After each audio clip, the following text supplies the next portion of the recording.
Aqui de Nova York, eu, Paulo Francis, farei a minha análise do segundo turno das eleições do Brasil. Em Porto Alegre, depois de perder para o Melo, a Manuela vai fazer uma grana vendendo as roupas de tiazona que usou na campanha para o brechó. Já em São Paulo, Boulos se livrou de ter um emprego fixo pelos próximos 4 anos. Depois de perder as eleições para o Bruno Covas, o candidato do PSOL já declarou que vai intensificar as ações junto ao MTST. Teria dito Boulos que agora que está com tempo livre, precisa ocupar a sua cabeça para não pensar na derrota. Esta foi a minha análise do segundo turno nas eleições do Brasil. Fiquem agora com Linguiça Voadora, que é o jornal com as notícias mais lazarentas dos últimos dias. No Rio de Janeiro, o homem morre em padaria e estabelecimento continua funcionando. O morador de rua morreu na última sexta-feira em uma padaria em Ipanema. Plásticos pretos foram usados para cobrir o corpo por aproximadamente 2 horas, quando finalmente o cadáver foi recolhido. Durante todo esse período, o estabelecimento continuou aberto e recebendo clientes. É claro que os clientes não se incomodaram com a situação, eles até curtiram. Afinal, padaria boa é aquela onde não falta nada: pão, bolo, queijo e presunto. Eu até sugiro que o estabelecimento passe a ter um novo slogan, que seria esse: nosso atendimento é tão bom que nossos clientes morrem para estar aqui.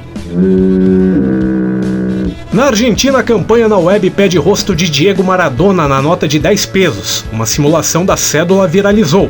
A foto de Maradona nela é da Copa de 86 no México, onde a Argentina se sagrou bicampeã mundial. Acompanham na nota uma imagem da taça e a assinatura de Maradona. Atualmente, o rosto na nota de 10 pesos é de Manuel Belgrano, criador da bandeira argentina e um dos líderes da independência do país vizinho. Porra, Argentina, é desse jeito que vocês homenageiam o ídolo máximo do país? Se aqui no Brasil qualquer lobo-guará desnutrido vai parar nas notas de 200, aí na Argentina o Maradona não merece menos que isso. E ainda é pouco, pois na atual cotação 200 pesos não valem nem 13 reais. Mas faz sentido trocar a cara do Belgrano pela do Maradona na nota. Traz mais respeito pra Argentina, pelo menos por parte dos ingleses. Enquanto um virou nome de cruzador que acabou afundado na Guerra das Malvinas depois de 2 palavras da Margaret Thatcher, o outro conseguiu detonar a Inglaterra inteira usando apenas uma mão. Aqui no Brasil, a homenagem ao Maradona aconteceu enquanto ele ainda estava vivo, só que não foi em dinheiro, mas num produto que o jogador curtia bastante consumir.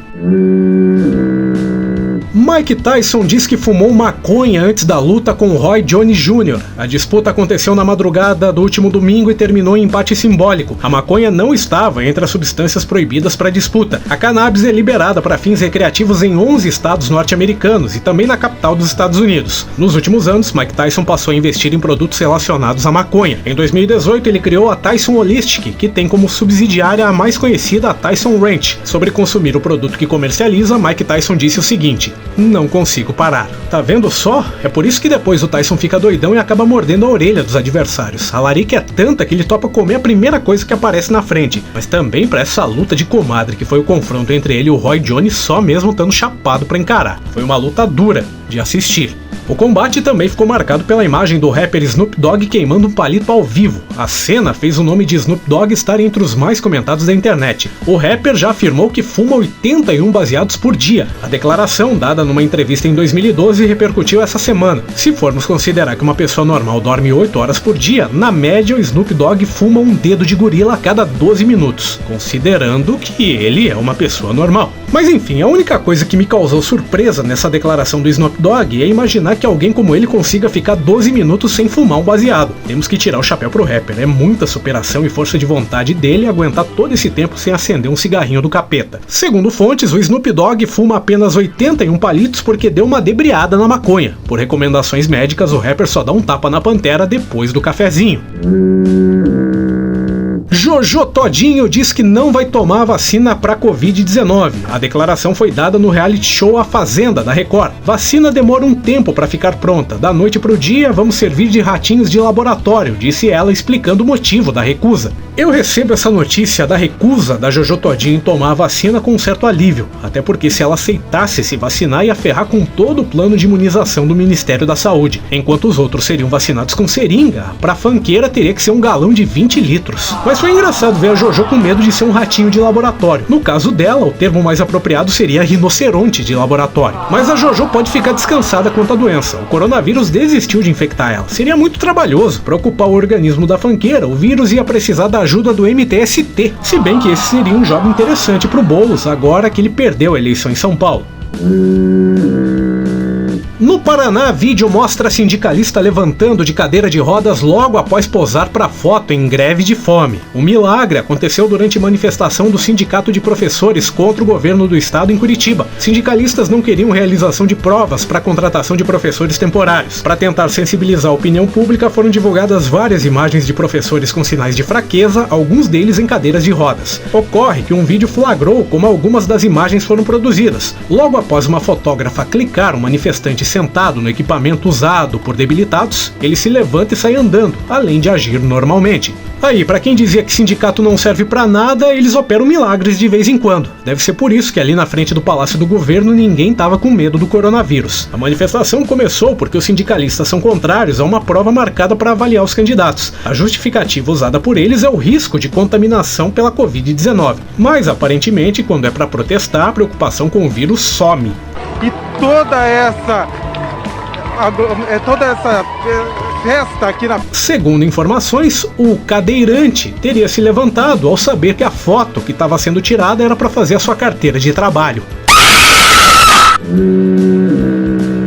Sérgio Moro tem novo emprego 7 meses após deixar o governo Bolsonaro. O ex-ministro da Justiça é o novo contratado da consultoria Álvares e Marçal, responsável por administrar a recuperação da Odebrecht. Por causa disso, o deputado do PT pede à PGR que Moro seja investigado por corrupção. Paulo Teixeira vê a possibilidade de crime na contratação de Sérgio Moro pela empresa. A contratação do ex-ministro pela Álvares e Marçal foi vista como um tiro no saco até por defensores da Operação Lava Jato, como o senador Major Olímpio, do PSL de São Paulo. Segundo o requerimento feito pelo deputado Paulo Teixeira, a própria lógica da Lava Jato justificaria a investigação contra Moro. É uma verdadeira terapia de choque para o PT.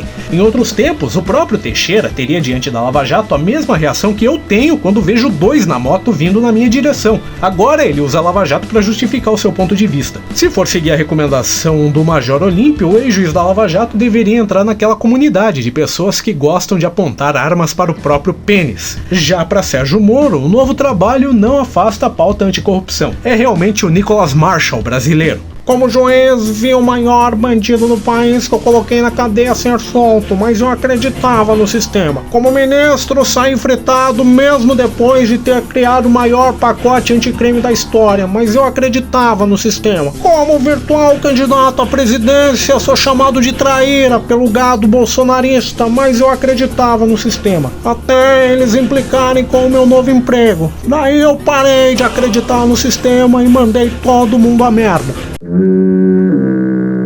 Na Hungria, eurodeputado conservador renuncia após ser preso em orgia gay. József Szájer, aliado do governo conservador de Viktor Orbán, foi flagrado no que foi descrito como uma orgia de 25 homens em Bruxelas, capital da Bélgica, quebrando as regras de isolamento da Covid-19. Segundo um jornal da Bélgica, chamada após denúncias de perturbação noturna, a polícia entrou num prédio e encontrou 25 homens nus, incluindo Szájer e alguns diplomatas. Uma festa da elite dominante, dos cuequinhas de veludo.